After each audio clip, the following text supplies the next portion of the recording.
Impero's software licensing tool allows you to enforce license limits and keep track of the licenses that are in use across your network. To use this tool, open the Impero console. Go to the Admin tab, and then navigate to the Software Licensing tool. This will open a new window, showing a list of the applications which have been added to the program. You can also see the maximum amount of licenses allowed, as well as the amount of licenses that have been used. Clicking on Add Application will allow you to add software that you would like to keep track of. You can search for the program by clicking on the Browse button. Once you've found the location of the software you want to add, you can then enter a description. You can also specify a license limit for the application.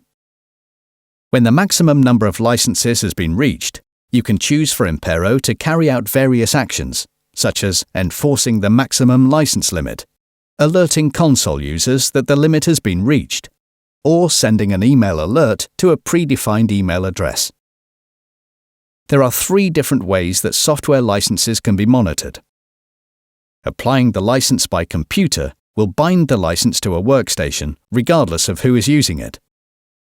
Applying the license by user will bind the license to the user's ID, so that they can run the application on any computer that they are logged onto.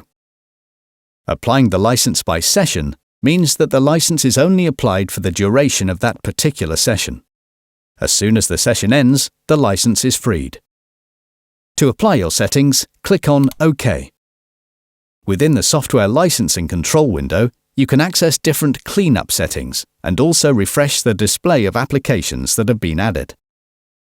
You can also choose to send email alerts to specific users, making sure to separate recipients with a semicolon, and clicking on Save.